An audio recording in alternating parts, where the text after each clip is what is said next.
je treba v bistvu biti tudi, bi rekla, po svoje skromen, samokritičen in predvsem se ogromno učiti. Tudi, ko sem prišla na Hrvaško, je moj predhodnik imel čisto drugačen stil in to potem tudi neka kultura izvira iz drugačnega stila vodenja.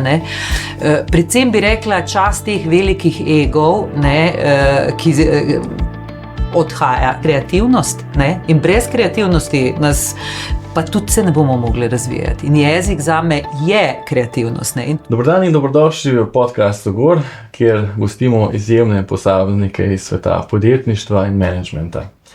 Za gosti se dotikamo različnih tem, naprimer mednarodno poslovanje, vodenje ekip, prevajanje, lokalizacija, vsebin podjetij in pa različni izzivi, s katerimi se podjetja srečujejo na tujih trgih, mednarodnih ali celo globalnih trgih. Današnja gostja ima ogromno izkušenj, vodi v različnih državah, vodi različne ekipe in se res srčno veselim, da bo z nami, tako z mano kot z vami, delila svoje izkušnje, upam, da tudi kakšen napotek, tudi kakšno napako, vse, kar se je od vseh teh letih naučila. Z nami je gostja, gospa Medeja Lončar, direktorica podjetja Siemens Slovenija, Hrvaška in Srbija. Medeja ima več kot 35 let delovnih izkušenj, od tega večji del na najvišjih vodstvenih pozicijah. Delovala je v različnih panogah, naprimer v trgovini, industriji, telekomunikacijah, energetiki in druge panoge.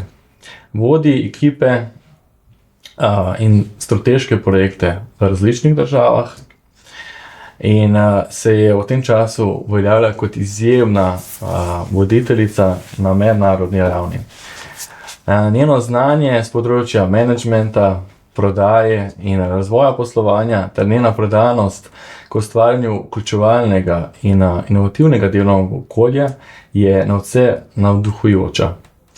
Z Medejo so se prvi srečala na gospodarski delegaciji v Münchnu v Nemčiji, kjer sva strastno navijala med drugim tudi za naše slovenske reprezentante, nogometne reprezentante na Euro 2024. Medeja, dobrodošla v Gor studiu. Lepo zdrav. Da se navežem na to zadnjo točko, se spomniš verjetno, kako sva tudi midva strastno navijala, kdor nas kače ni Slovenc. Ja, je bil kar stres, moram reči, večji kot marsikdaj na poslu. Ja.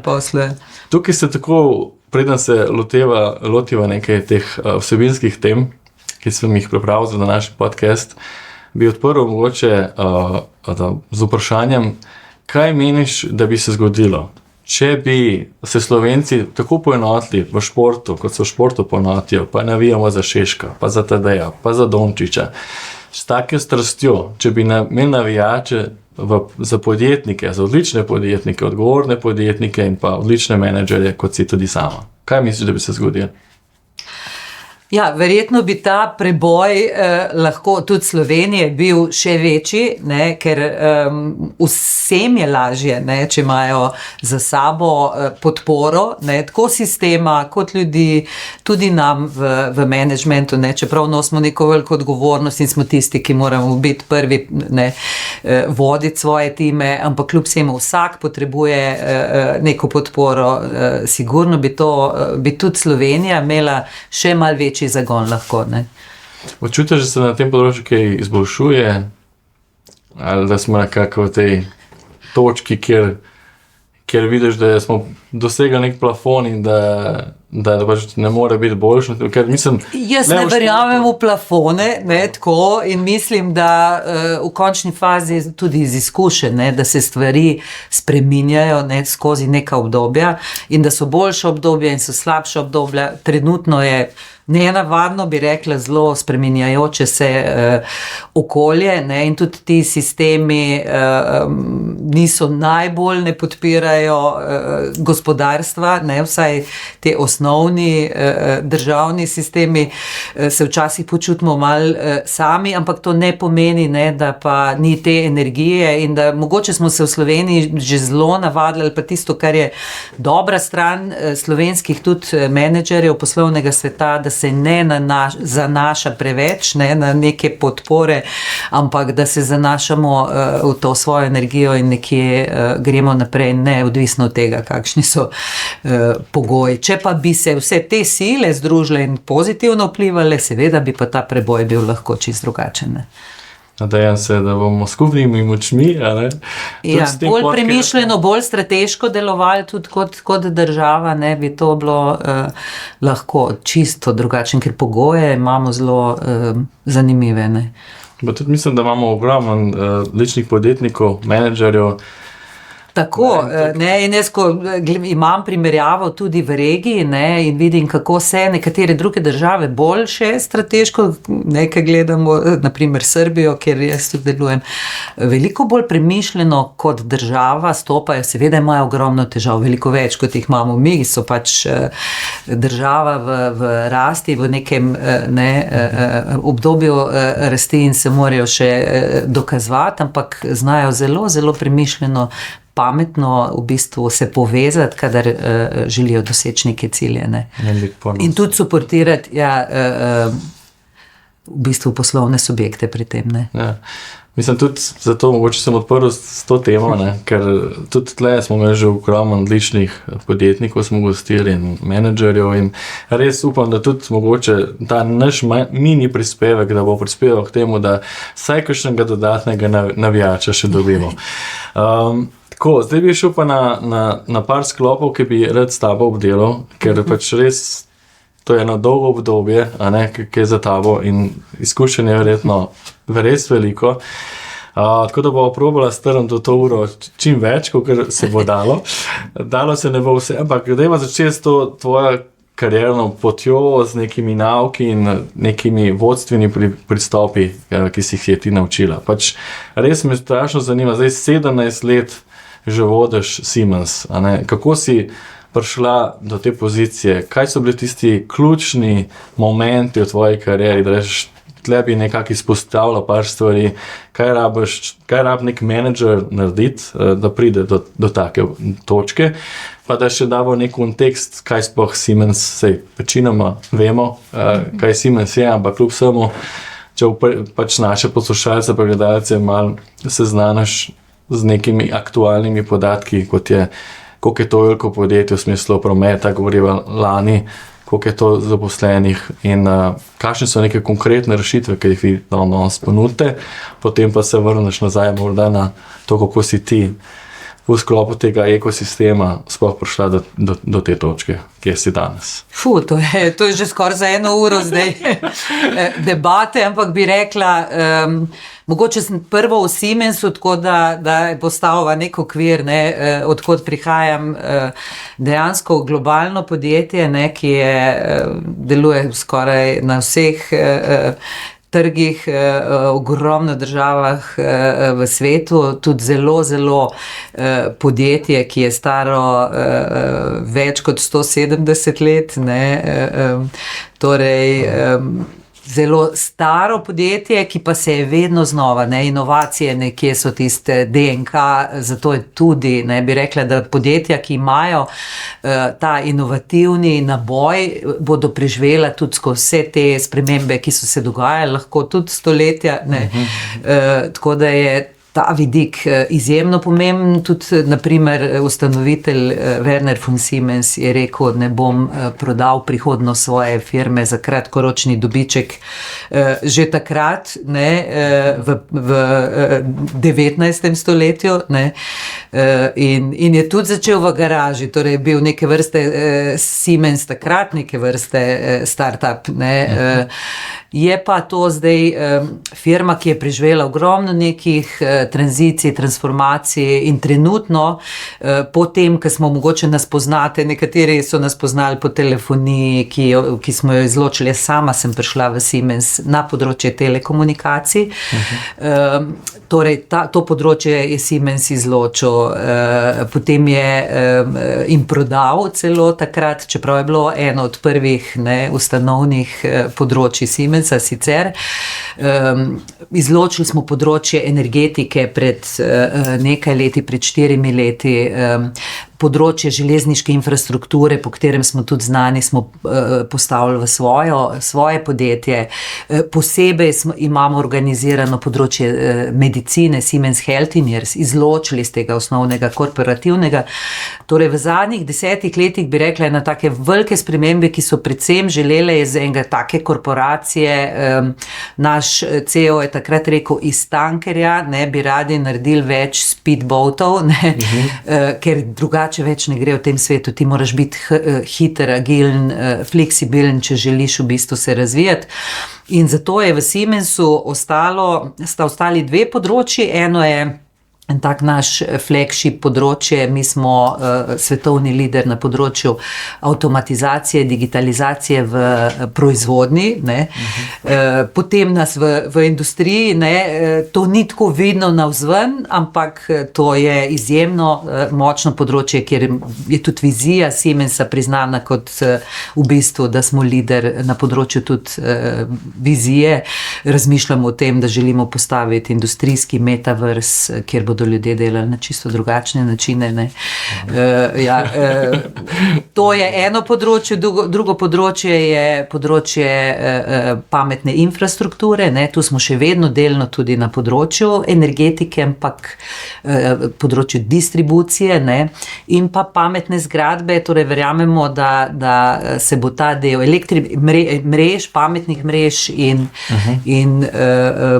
zgradb vse bolj tudi povezval. Tako da to sta 2 in vsa ta področja v bistvu imajo svoj razvoj definiran v hitri digitalizaciji tudi na tem. Zdaj, moja zgodba, prej sem že omenila, da sem prišla skozi svoje izkušnje iz telekomunikacij, predtem sem bila tudi v mobilnem operaterju zaposlena, naprimer A1 zdajšnji, takrat je bil Simobil, sem bila direktorica marketinga in prodaje, ko so Avstrijci kupili firmo, torej sem delala tudi to veliko spremembe, transformacijo takrat Simobila.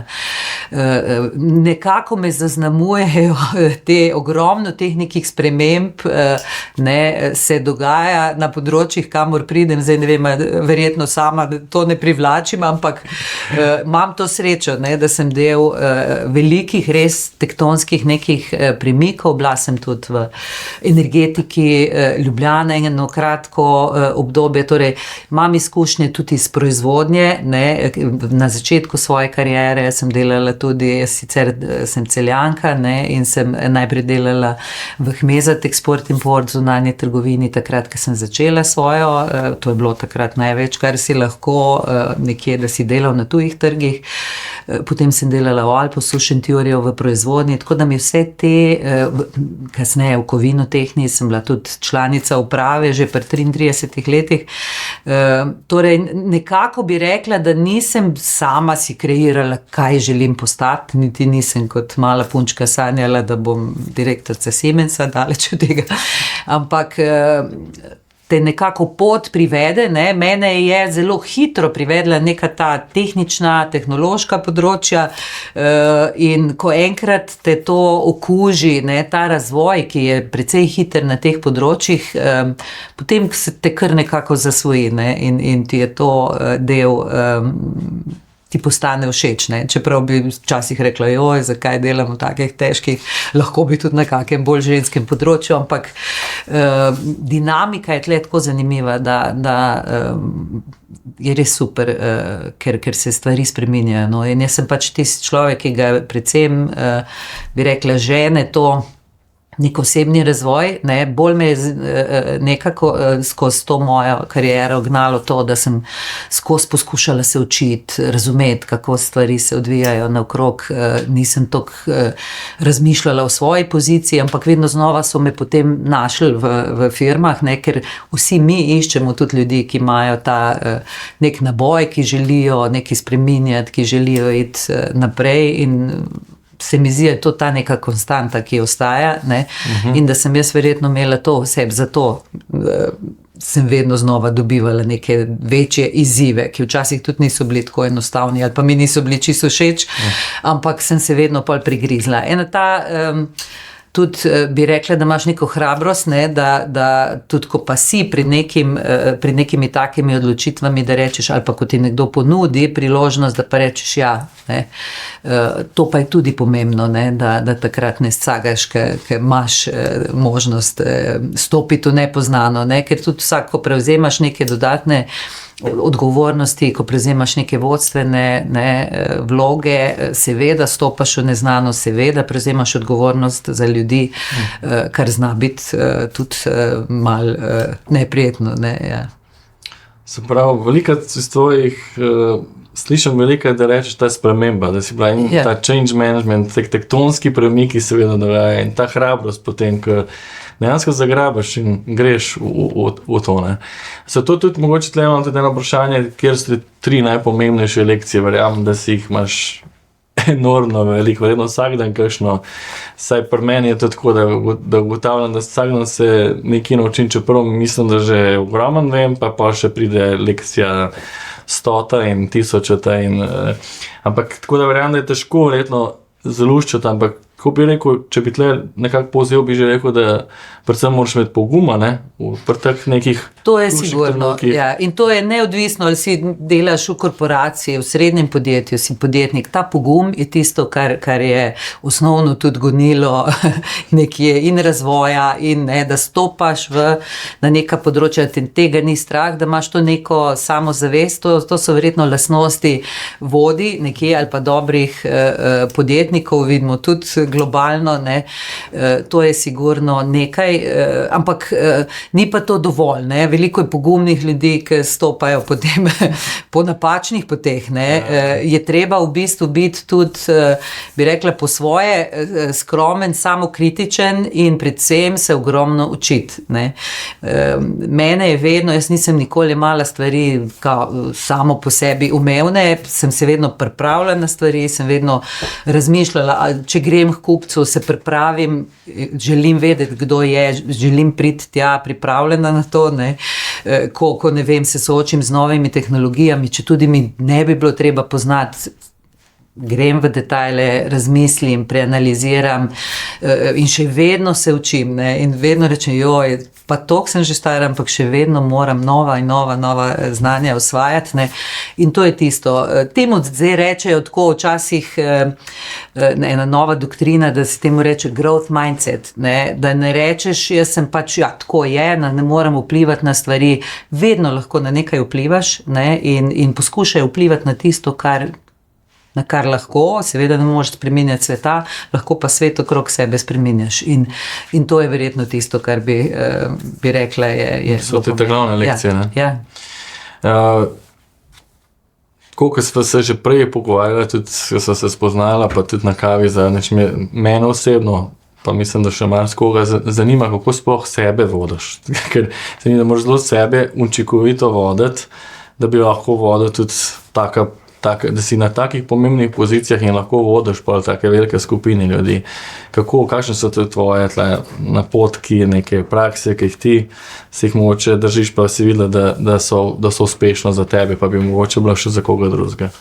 Bi rekla, da je zelo težko dati nek recept, ne? Ker smo tudi mi, vsi smo zelo različni, ne? Med sabo eni so zelo disciplinirani, pa si postavljajo čist urnike od jutra do večera. Jaz nisem ta tip, imam moža, ki je tak, ki zna to. Jaz nisem ta tip, ne? Ampak je pa nekaj, ne? Da pa poznam sebe zelo dobro, ne? In da se zelo veliko v glavi pogovarjam s sabo, bi rekla, ne? In da se tudi sprašujem, sprašujem, zakaj si tako odreagirala, kaj moram početi, da je predvsem to, da razmišljaš, kako deluješ, pa zakaj deluješ in da tudi potem te stvari, odvisnosti pač od nekih obdobij, v katerih si, ker v različnih obdobjih imaš različne izzive, ni isto, ali imaš mlado družino, majhne otroke, takrat se moraš zorganizirati na en način, zdaj v mojem obdobju mi je glede tega lažje, imam pa druge, bi rekla, moraš pa paziti že, tudi na zdravje, se moraš ukvarjati športom, zato moraš imeti dovolj energije, ali pa moraš tudi daj reči nečemu, kar pri 35 nisem rekla ne ničemur, zdaj pa daj tudi rečem ne. Zato pravim, verjetno je odgovor v tem, da moraš razmišljati in moraš vedeti, kje so tvoje omejitve, kje so tvoje močne plati, kje so slabše in balansirati med njimi. Ampak bi rekel, da imaš zelo dober občutek. Ja, jaz sem bolj tip občutkov in potem tisto, kar je moja močna plat, uporabljam to. Nekateri pa so, zelo dobri planerji in bodo stvari bolj planirali. Tretji, delajo z neko drugo, z glavo. Tudi pri meni se glava pa srce kar menjava fest, pa je treba tudi to potem balansirati. Ja. Ker se mi zdi, da je to mogoče tudi, bi ti rekla, da je tako tudi neka ženska prednost pred moškimi, ta občutek, nek tak šesti čut, kako bi temu rekel, mačkan bolj po občutku, ne sam prek številk. Recimo, ko gledam, ko mi je to že eno vodva podjetja, in jaz sem zelo prek številk, prek teh nekih hardcore facts, pa ne bi rekel, da nimam tudi nekih šestega čuta, ampak se ti zdi, da je to tudi neka ženska lastnost ali pa bolj ženska lastnost. Bi rekla, da poznam tudi ogromno moških, ki delujejo na ta način, bolj moraš biti v tem, kar počneš, avtentičen, in zanašati se moraš bolj na te svoje močne plati, kot preveč skušati usmerjati te svoje negativne, ali pa preveč energije. Če jačaš tisto, kar je močno v tebi, in poskušaš okrog tega graditi to svojo neko pot, se mi zdi, da je mogoče bolj pametno, kot pa da skušaš biti perfekten, ker nihče od nas idealen ni. In če imaš pač sposobnost bolj na ta racionalni del, delovati in razmišljati, potem si boš pač našel tudi tim, ki bo v bistvu potem dodal te svoje. Je pa to zelo pomembno, da potem imaš time, ki so komplementarni v bistvu tem tvojim lastnostim, da si izbereš take ljudi, in jaz, ki zbiram ljudi, imam ogromno nekih analitikov tudi okrog sebe, pa takih, ki sicer niso moj tip včasih, ampak rečem, jih potrebujem, zato ker tim mora biti raznolik in mora pokriti vse elemente, ki so potrebni za uspehe. Ja.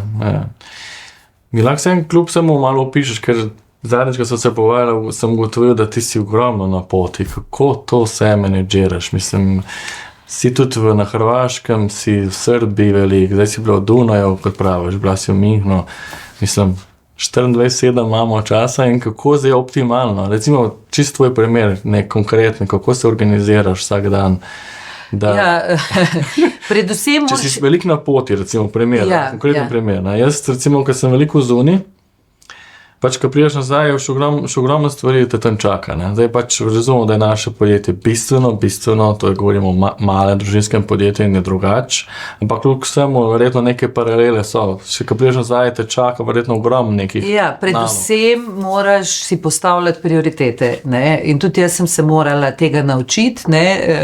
Jaz sem najprej vodila eno firmo v Sloveniji, potem sem dobila firmo na Hrvaškem, potem sem dobila firmo v Srbiji. Če bi želela delovati na enak način, kot sem takrat, ko sem delovala samo v Sloveniji, enostavno zgoriš, ne bi šlo. In potem moraš več delegirati, moraš time opolnomočiti, da oni oddelajo cel kup stvari in dejansko poslušati tudi sebe, to, kar sem rekla prej, da vidiš, kje so te tvoje neke meje in potem v okviru tega delovati. Seveda ne želiš se strošiti preveč in če sem po svoje bi želela biti perfekcionist, potem ta del moraš malo znižati in reči, ok, ne morem biti več perfekt, ne morem več tako neke stvari početi, kot sem jih včasih, in pač delaš, rečeš, zdaj bo pa to moralo biti good enough.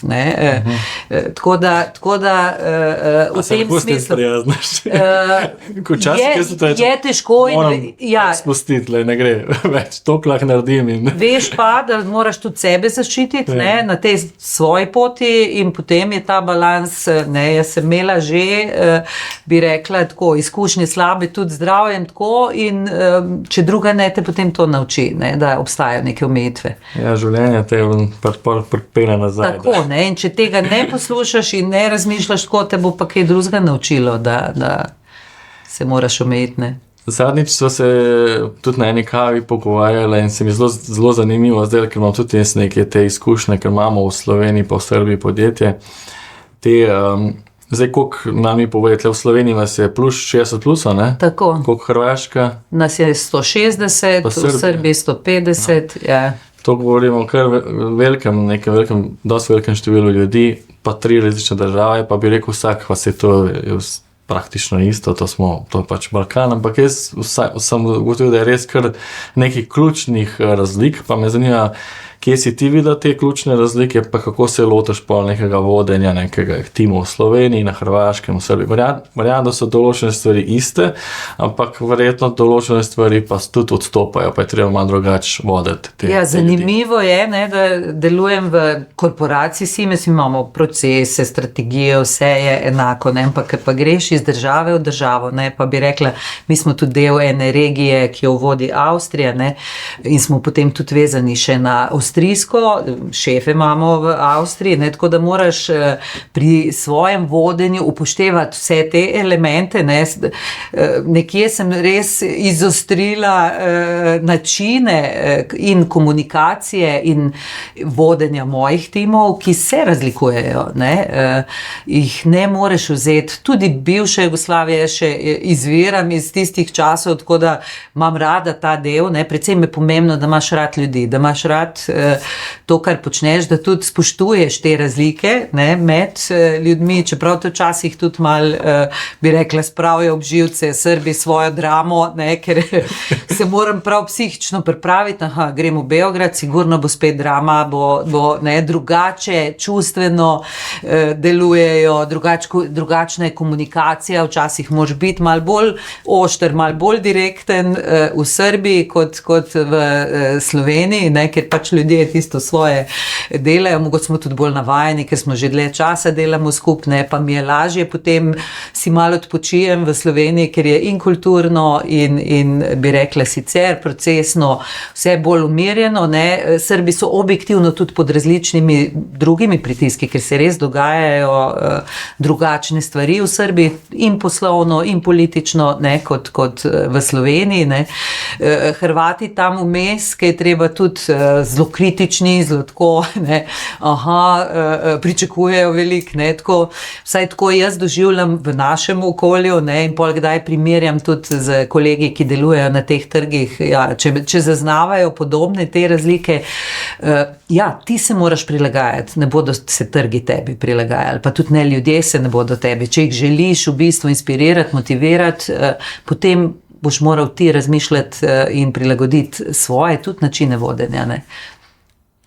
Ja, tudi zanimivo bi bilo slišati te tvoje izkušnje. Prej si že tako rekla vodoma, da je sprememba je ta konstanta, in yeah. Kako si ti ta neka razvoja, zdaj, če gledaš teh 17 let nazaj, sprav tole Slovenijo, najdel vodiš Hrvaško, tudi že kar en del časa, zdaj pa še Srbija. 6 let, 3 leta. Pa še Dunaj tukaj, to mi je za dodatni tak izziv, še ena kultura. Kako se je to razvijalo? Kje ti vidiš, to je res eno daljše obdobje, verjetno je šlo čez marsikaj, kot si je že sama rekla, in politično, in kje je gospodarstvo bilo in kako vidiš ta razvoj nekega tega vodenja. Recimo danes, kako vodiš ljudi ali pa kako si jih pred 10 leti? Ja, jaz sem, ko sem prevzela firmo, je bil pred mano en tak zelo klasičen direktor, ne? Tako da je bil kar šok za ljudi, ki sem jaz prišla s svojim stilom in sem njih vprašala, kaj želijo, ker prej so vedno dobivali direktive, kaj morajo, ne? In pa sem rekla, kaj pa ti misliš, kaj pa ti predlagaš, ne? In to je bilo, kaj pa zdaj ta, in sem v bistvu jih vključevala, ne, in smo se drugače pogovarjali. Na začetku je bil za njih šok mal, ne, ker so se morali navaditi, da zdaj pa moram jaz kar naenkrat se tudi odločati. Ne. Malo so pa videli, da je v bistvu tudi za njih tak način po svoje lažji. Ne. So mi pol dali tudi feedback, so rekli, ja, zdaj bi pa težko šli nazaj. Ne. Ampak ta začetek je bil kar nenavaden. Ne. Tako da, če so te različni stili, tudi ko sem prišla na Hrvaško, je moj predhodnik imel čisto drugačen stil in to potem tudi neka kultura izvira iz drugačnega stila vodenja. Ne. Predvsem bi rekla čast teh velikih egov, ne, ki odhaja, ne, je res v odhajanju, da tudi te nove generacije ne sprejemajo več tega načina vodenja z egom močnim, ne, enega močnega vodja, vodja mora biti sicer karizmatičen, ne, zadnji sem poslušala tega Jensena Huanga iz Nvidie, izjemen, inspirativen, ne, 30 let je že CEO, ampak predvsem ta karizma, to vizionarstvo, ne, to je tisto, kar njega dela močnega, ne njegov ego, zdaj pa tako, kot bom pa jaz rekel, pa bo, ne, in on je rekel, ima 60 direktno podrejenih, ne, in nobenih one-to-one meetingov in tako naprej. Tako da te načini vodenja se res drastično, ne, takrat še žensk ni bilo v tem tehničnem okolju, sem bila ena od redkih, ne, sem se morala dokazati res na težkih stvareh, ne, da so me potem sprejeli sploh kot enako vredno, ne, tako da bi rekla, da je v redu, kamor gremo, ne, da je veliko večji poudarek na ljudi, na time, voditi tudi te različne generacije, ki jih zdaj vodimo, ker so tudi tako različne med sabo, že zaradi tega tehnološkega razvoja, digitalizacije, ne, enostavno se ne da več voditi, kot je bilo včasih, ja. Ja, res zanimivo tole, ta spet sprememba, kar velika v enem desetletju. In še bodo pred nami spremembe, ne, z umetno inteligenco, ta bo pa čist bi rekla, pretresla tudi sicer, ne, tudi vodenje, sigurno. Kaj misliš, da se bo zgodilo, kaj v naslednjih letih? Imaš ušno Nimam pogleda. Lahko pa rečem, da je, bi rekla, prihodnost tudi softvera je v umetni inteligenci, ne, da tehnično imamo ogromne možnosti, ne, moramo to znati tudi predvsem pametno, to človeško noto zdaj uporabiti, ne, in to pametno uporabiti za dobro sveta, ne, ker lahko pa tehnologija ima tudi negativne učinke, ne, in tu bo zdaj ta glavna odgovornost tudi vodi, ne samo v biznisu, tudi v politični sferi, ne, in v drugih podsistemih, biti dovolj moder, kako izkoristiti tehnologijo za dobro človeštva, ne. Tu nismo najbolj, ne, ker gre pa tudi za precej zahtevne, v bistvu nove tehnologije, ki jih težko tudi obvladujemo, ne, in ni enostavno, smo v tem smislu v nekem zahtevnem obdobju, ne. Ampak ne smemo podcenjevati, ne, tega, ja. Upam, da bo čim več izkušenih in modrih ljudi, ne.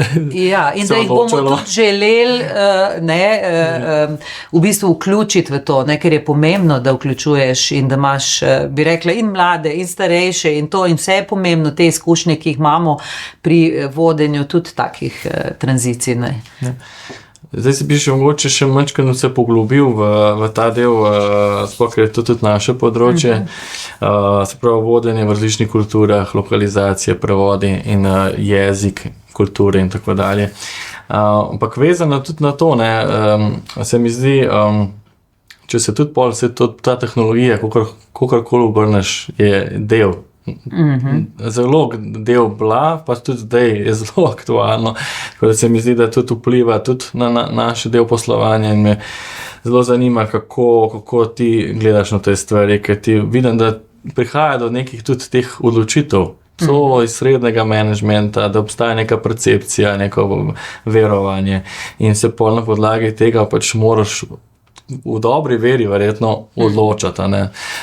Seveda za maksimiziranje nekega prihodka, minimiziranje dobička, kar je neka klasika, ampak hkrati pa tudi za, kot vsi vemo, za trajnost, za okolje, ne. Tako da verjetno smo res v nekem takem obdobju, kjer je veliko takih nekih faktorjev, kjer se moraš, tako kot ti praviš, poskušati najbolj pametno odločiti, ne, tako dolgoročno, ne. Tako da, če se vrnem nazaj, da ne bom preveč se oddaljil od naslednje teme, zanima me recimo,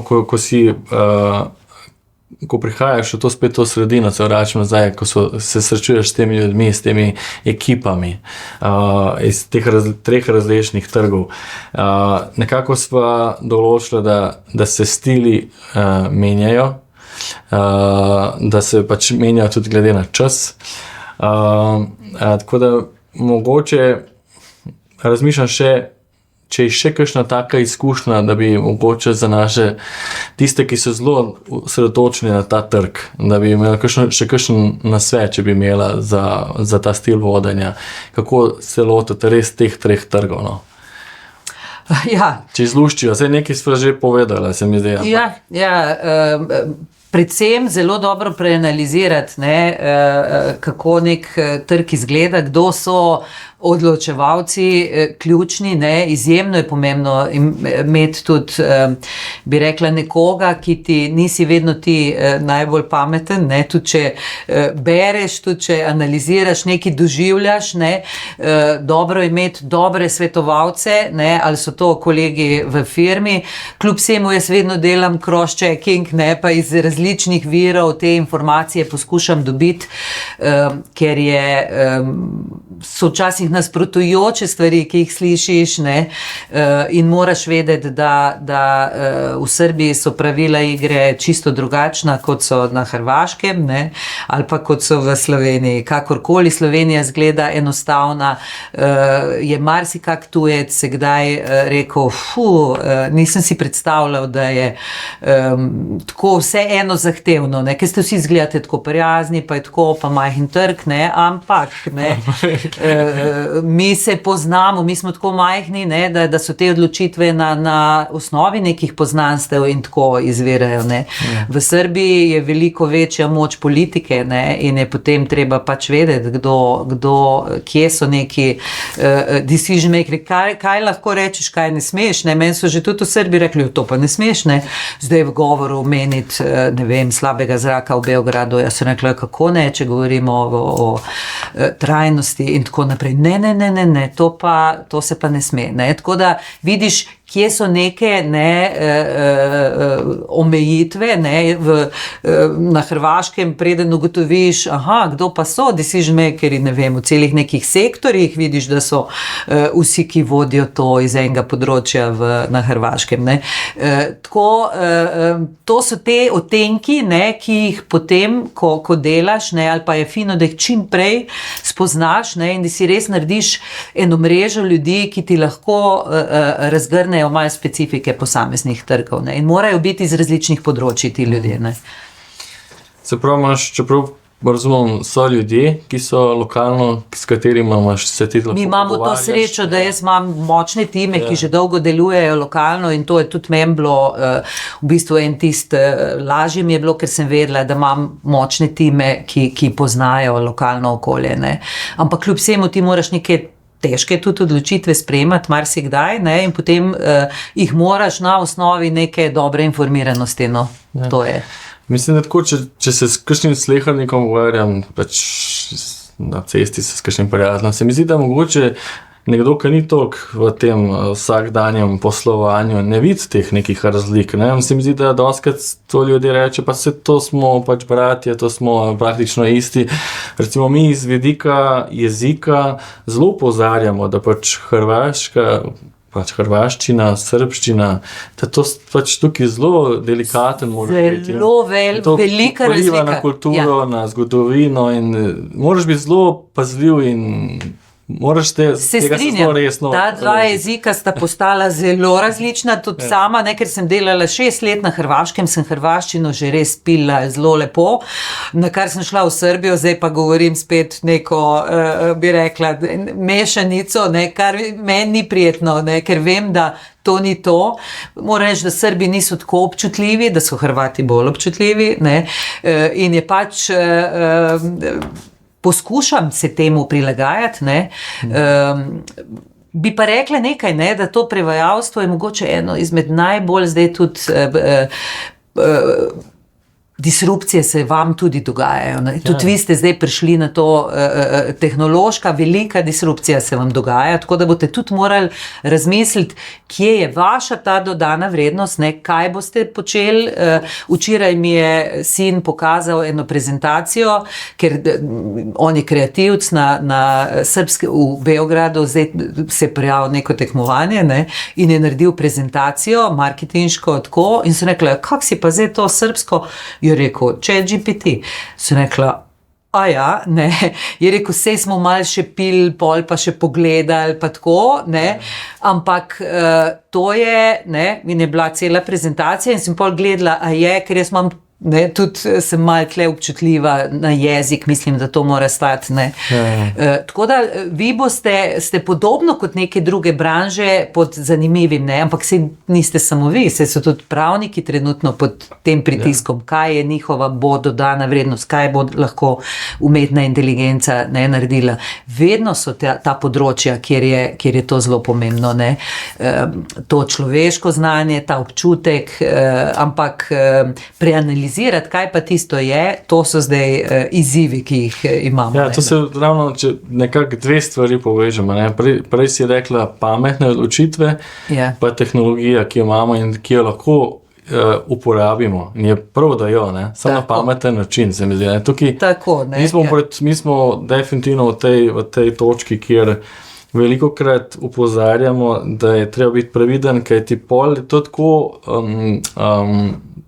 to so te nianse, tako mehne, da jih tehnologija mogoče sama še ne more. Tako, ne, če delaš, če si v bistvu kot Siemens na tolikih različnih področjih, se ni samo prevod sam, naprimer, ne, na vašem področju, ampak je, ne vem, tle je cirilica, tle v javnem sektorju, tle so vsi v Srbiji, vsi javni razpisi v cirilici, ne moreš si pomagati, mislim, je kar treba biti dovolj smart in res imeti te lokalno perspektivo, nekoga lokalnega, ali pa res dober support tle, da lahko sploh deluješ, ne.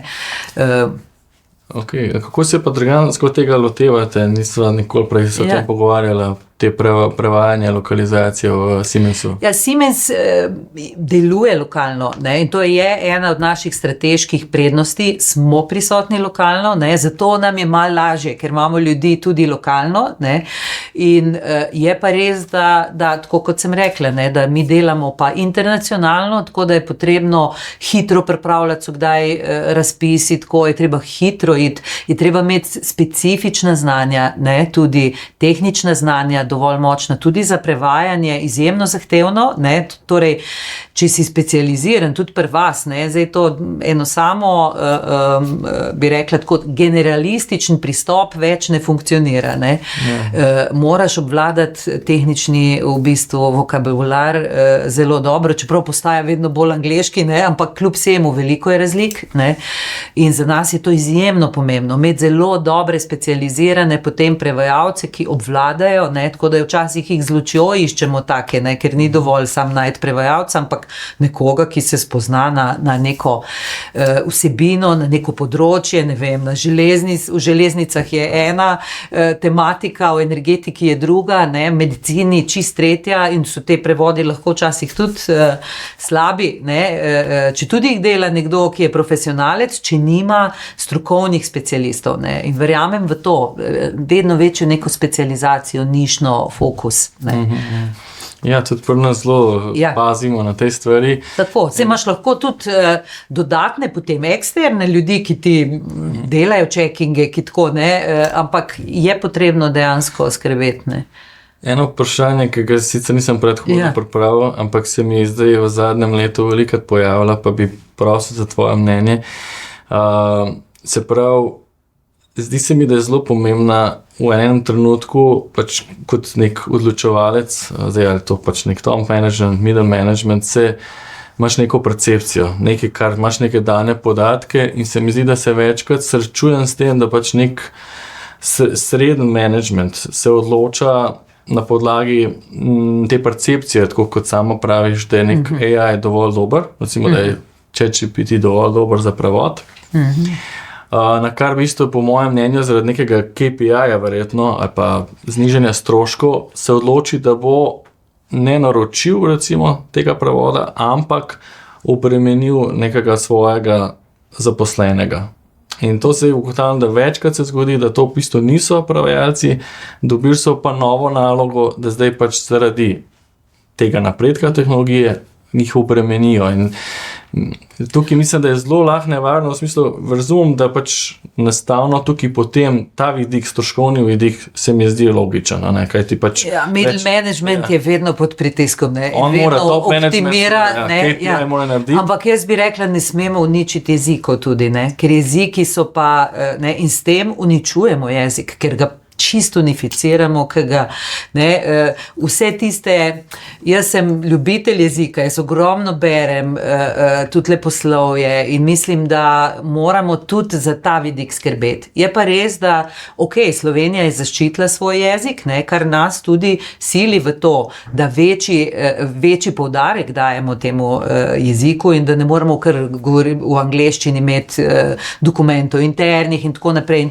to se mi zdi kljub vsemu pomembno. Včasih ni tako enostavno, ampak moramo skrbeti za razvoj jezika tudi, ker to je tudi del neke identitete, kulture in mislim, da bodo morale države in več razmišljati tudi o tem, kaj so tisti elementi, ki so pomembni, in tle bo pa dejansko tudi umetna inteligenca težje vse tiste lepoto tega jezika držale, ker pač delajo samo na osnovi nekih obstoječih stvari, tako preteklih nekih inputov, ki jih imajo.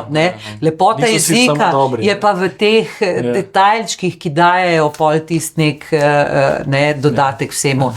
Torej, je tudi na vas, imate tudi vi neko odgovornost, bi rekla, kot prevajalci, da boste poudarjali, zakaj je pomembno, ker marsikdo se ne zaveda, zakaj v tem hitenju, v teh imperativih profita, tako kot si omenil, pozabljamo potem, da je ta kreativnost, da je to tudi kreativnost, in brez kreativnosti nas pa tudi se ne bomo mogli razvijati. In jezik zame je kreativnost. In tu tudi vidimo kreativnost srbskega ali pa hrvaškega jezika v primerjavi slovenskim, kdaj jaz sem vzhičena včasih na to lepoto teh nekih izrazov, ki jih v nekem jeziku vidiš dodatno, ki jih naprimer včasih v Sloveniji nimamo. Prav tako, daje neko moč tudi narodu, ker ima to kreativnost. Ali pa skozi jezik izraža svojo kreativnost. Tako da tega ne smemo porezati, ker pol bomo zgubili tudi tisto, kar je človeško v nas.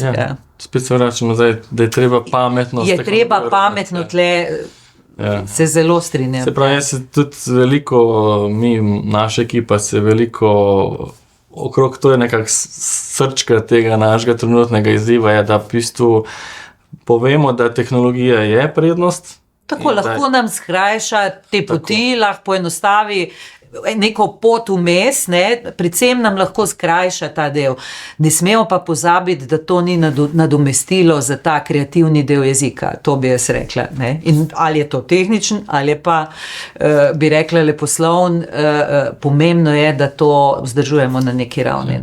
Mislim mi, da sploh severna, podjetja, ki so nekako na severni polobli, pa verjetno tudi na južni, ampak zelo dolgo podjetje z neko tako tradicijo, kot je 170 let. Delaš za nek brand. Kaj to pomeni svima? Vsi si želimo, da bi, ko nek brand pogledaš, da tudi je to neko zaupanje. Neka kredibilnost. In se mi zdi, včasih lahko za eno tako manjšo zadevo, kot je, pač tam si nagovoril srbsko publiko z nekim hrvaškim izrazom, a ne pa dobro vemo, ali pa obratno, ki je mogoče še Meni ne zamirijo, ker vejo, da sem Slovenka. To ne mislimo o tem vsakdanjem pogovoru. To pa ne, ta profesionalizem pa mora biti. Nek slogan ali pa ne vem, karkoli bi bilo neke kritične stvari, ali pa v medicini celo. Profesionalizem, to je pa stvar nekega profesionalizma, To je dobro. Sem vesel, da imamo podobne poglede in upam, da gledalci pa poslušalci, da tudi nekaj tega pride, da se vsaj previdno s tem dela, če druga, če ne. Zdaj, kar z tega decentralno sva, mislim, da sva potegnila, da je zelo samostojni delujete, tudi sem videl v nekih poročilih, da ste tako urejeni, da samostojno praktično, čeprav je neko poročanje verjetno in Dunaj. Smo vezani, pa ne, v matrikah živimo, to je kar specifika korporacije. Mislim, da bi tukaj se ustavil, kar se tega našega dela tiče, pa šel na tretjo tematiko, spet se vračam k tem tvojim bogatim izkušnjam in razmišljam predstavljam si, da to nek podjetnik gleda, predstavljam si, da ta podcast nek menedžer gleda in se poskušam nekako vrniti v tisto leto 2013, ko smo mi recimo podjetje, torej, ko sem ga sam in me zanima, mislim, napaki itak narediš v vsakem primeru velika, ne? Ampak kjere so tiste napake v tem tvoje res dolgem obdobju, ki bi pa rekla, da je to pa mogoče razmisel pa ne tako narediti. Ker verjamem, da je to spet zelo različno od časa do časa in kje si in kako, ampak imaš v spominu kakšno tako res, da reči, to pa mogoče ne bi naredila še enkrat. No, jaz osebno, je res, da ko si mlajši, si nestrpen, ne? Želiš vse na hitro in da to zdaj počnem drugače, ampak če tega ne počneš, ker si mlad, potem tudi nisi ta prav. Ne? Tako, zdaj, če gledam nazaj, bi rekla, bi morala biti kdaj bolj potrpežljiva, manj se zaleteti v kakšne stvari in tako. Ne? Ampak, če moram reči eno stvar, kaj bi dejansko nekje svetovala ljudem, rekla sem, da sem bila pred 14 dnevi v Münchnu na naši globalni konferenci, tam je bil en ustanovitelj enega izjemno hitro rastočega podjetja za umetno inteligenco, Mistral AI, Artur Menš, mlad fant, letnik 92, njegovo podjetje je v letu pa pol, vrednost tega podjetja je več kot 6,5, še več kot 6,5 milijarde evrov. In kaj je on rekel? Rekel je, da zaposluje ljudi, ki nimajo previsokega ega. Tako je bilo kar, tako je završalo po dvorani, to smo bili Siemensovi globalni menedžerji in jaz sem se nasmejala in sem rekla, da če kaj, da brzdajmo svoj ego, da to je moje mogoče neko priporočilo ljudem, da ko gremo skozi različna področja, ker če sem videla, kje so ljudje padali, zelo pametni ljudje so padali na tem, ki jih je ta ego prevzel, če si sposoben v bistvu zadržati to, jaz sem najboljši, jaz sem tako, ker to te zamigli, to te zaslepi rahlo, zelo fajn je, če znaš svoj ego brzdati in tudi, ko te zanese, ker si dober, že malo slaviš, da si fajn, ampak se hitro skorigiraš in rečeš, ok, ne sme me to zanesti, To sem jaz počela skozi celo svoje življenje in je bila marsikdaj moja prednost, ker sem delovala v zelo takem mačo svetu, in je bilo ogromno zelo zanimivih, dobrih menedžerjev, ki so izpadli iz igre ravno zato, ker jih je v nekem trenutku zaneslo in so šli preko. In to bi bila en od mojih nasvetov. Če vam gre še tako dobro, poskušajte stati z obema nogama na tleh in razmisliti in biti ponižen. Ja. Hvaležen, ponižen. Tako, ne na tako nek način, ampak na realen, pragmatičen način biti tudi ponižen, kaj je treba. Ja. Verjetno so tisti neki trenutki, kjer verjetno v danih konkretnih trenutkih je verjetno to težko si predstavljati. Je kar neka taka tenka linija med samozavestjo, kjer tako, pač moraš biti lider, verjetno ti ogromno ljudi reče, da si nor, neumen, da sploh greš v to, pa takrat greš, poj pa ta druga stran, ki pa ne poslušaš, ne vključuješ ljudi. Ne. Verjetno tle je ta zelo velika. Ta linija je tanka, ne, in tu sem jaz večkrat rekla, joj, sem vesela, da sem ženska, da mogoče pa je to nekaj, kjer znamo, čeprav poznam tudi veliko žensk, ki imajo zelo močne ego ali pa premočne. Bi rekla, to je nekaj, kar je ena velika sposobnost in umetnost žonglirati med tema dvema. Ja. Super. Tle sem še dal eno vprašanje, kakšne misliš so te neke navade ali pa strategije, ki so ključne za enega poslovnega voditelja, da bi uspel tako globalno, kot je, ne vem, si mogoče o tem fantu vedela. Eno je očitno že ta, da pač res ostal bo fant očitno vedno, čeprav je naredil milijarde, ne, pa bi bila v bistvu, evo, sem naredil svoje, lahko zablokiram, ne, ampak še vedno se... Zdaj grem na Mars, ne, v redu je, on je bil res v tem smislu ful, zanimivo je bilo to slišati, ne, z njim je imel intervju naš CEO Roland Bush, ne, in zelo, ker tudi te nove generacije imajo drugačne vrednote, ne, in je tudi treba to poslušati, ne, kaj bodo vrednote generacij, ki prihajajo, ker tudi z njimi že začenjamo in že delamo nekaj časa, ne, te 92-letniki so že kar nekaj let v bistvu pogonu, ne, prihajajo pa za njimi že novi spet, ki čisto drugače razmišljajo, ne, kot smo mi, ne, mi še vedno imamo te baby boomerje X, ki smo bili še taki, smo imeli čisto neke druge vrednote, ne, Y, zdaj milenici, to je res zanimivo, no. In tudi to se mi zdi, da je kar en velik izziv voditi vse te različne generacije, pa se poskušati kar postaviti v njihove čevlje, ne.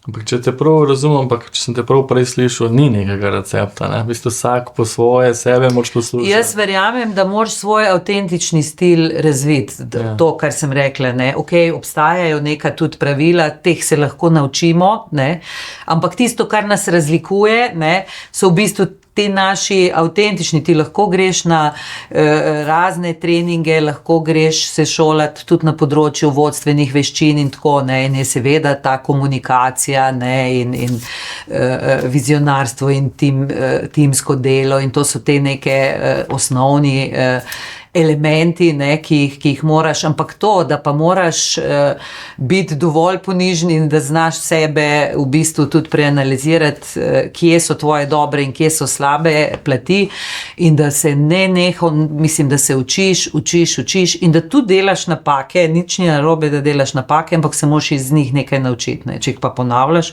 potem si pa neum, ne, ja. To si, kad si rekla, učiš, se spomnim, to je za enih drugih časov. Ja. To še kar velja. Še vedno velja, ne, in mislim, da so nekatere vrednote, ki se pa ne spreminjajo, ne, in to se nekaj tudi svojemu sinu, ker rekel, mami, zdaj so drugi časi, ne, se nekatere stvari pa ostajajo zelo, zelo podobne tudi skozi, ne. Ja, so nekaj tiste vrednote vredno, poštenje in... Ja. Podobne, ki se jih moramo pa držati, ne, in ki ti tudi neke ponderje dajajo, ne. Ja. Super. A kako ti sloviš svoje zmage in zmage svoje ekipe? Mogoče prehitro, ne, ker sem zelo razpeta, včasih si rečem, joj, nimam časa, res se poveseliti, ne, ker že hitim nekam drugam, omogočimo našim kolegom, da oni to naredijo, jaz pa že spet dobim nov problem v roke in hitim naprej. To pa je, ne prekletstvo bi rekla, ampak nekaj, kar dobiš kot tisti negativni del, ne, včasih nas gledajo menedžerje, pa rečejo, ja, se vam je lahko, pa vi, ne vem, pa imate denarja več, pa imate tega, ampak bi rekla, ta del, ne, da pa nimaš časa, pa da nimaš časa niti kdaj tako globoko vse preči, ja, fajn sem, tole smo dobro naredili, dajmo se poveseliti. To me pa včasih tudi žalosti, ne, in si pa reče, viš, to je pa ta pač tudi ni poklica, ki bi imel samo lepe platine. Ja. Upam, da te bo v podjetju do podsukal, bo tole gledal, tu pa boste bolj zažurali po začanju. Ja, se tudi zažuramo, ni da ne. Ja. Ne, treba se je verjetno tudi... Se si vzamemo čas in se vedno bolj s tem tudi. Bi rekla, da nikoli nismo kot vodje se toliko ukvarjali s tem balansom tudi pri ljudeh, ne, in s tem nekim psihološkim, varnim počutjem ljudi v firmah. To pa je en velik napredek, ki sem ga tudi sama zaznala. Ne. Da včasih smo se manj ukvarjali z ljudmi, kako se počutijo, mogoče jaz več, ker sem vedno bila ta tip vodje, ampak zdaj pa se res sistemsko s tem ukvarjamo, tako da tudi če nisi tip, ki moraš te stvari spremljati, ker te sistem sili v to, ne, da spremljaš zadovoljstvo zaposlenih, ne, njihovo počutje, tudi balans njihov pri delu in tako naprej. Na koncu smo vedno pri ljudeh. Ja, to je to. Ja. Najlepša hvala za tvoj čas, za tvoje modrosti. Vsekakor jaz in moja ekipa ti želimo posebno, pa tudi podjetju Siemens vse najboljš. Upam, da boste vi tisti, ki boste premikali te meje in da bomo šli v boljši jutri. Si želimo. Mi jih že zelo dolgo, ne, pa jih nameravamo tudi vnaprej kot Siemens, tudi pred nami so spremembe velike in jaz se jih veselim, ker meni je to tudi en tak notranji driver. Ja. Srečno. Ja, hvala za vabilo.